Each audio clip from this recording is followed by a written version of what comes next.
बाटे बनल मिजाज कहतानी हम आज कुछ अलग तरीका अपनावे देबू का। अच्छा सुना कोके वाला जोरी नहीं कर हौखे राजा जी डाल तू लगाए के तेल कोके वाला जोरी नहीं कर हौखे राजा जी डाल तू लगाए के तेल हे राजा लगाए के तेल हे राजा लगाए के तेल डीके भाई ऑफिशियल।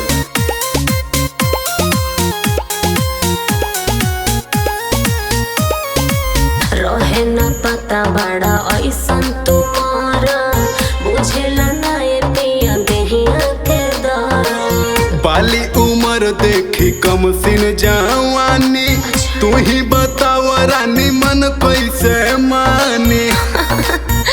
अरे कैसन मरत बड़ा हो माई रे ए रहे न पता बड़ा ऐसन तुम्हारा बुझेला ना ये पिया देहिया के दर बाली उम्र देखी कम सिन जवानी तू ही बताव रानी मन कैसे मानी।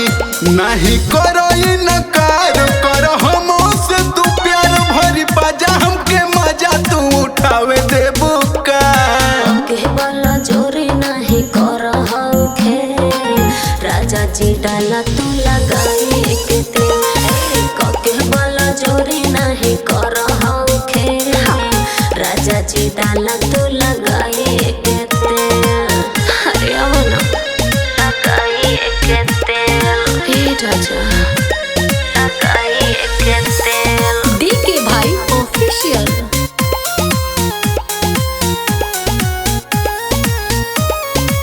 जानतानी का बतो हर इरादा स्वामी सररती न बहना तो ज्यादा तू हमर रानी हऊ हम तो हर राजा बोला न बढ़ चढ़ के हमसे तू ज्यादा हर जाना बोला न बढ़ चढ़ के हमसे तू ज्यादा। ए जानतानी का बतो हर इरादा स्वामी सररती न बहना तो ज्यादा तू हमर रानी हऊ हम तो हर राजा बोला न बढ़ चढ़ के डीके से ज्यादा।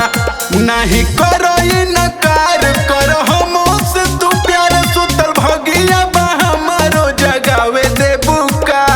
कोके वाला जोरी नहीं कर हौखे राजा जी डाला तू लगाए के तेल कोके वाला जोरी नहीं कर हौखे राजा जी डाला तू लगाए के तेल अरे सब रौरे बा अरे दादा ना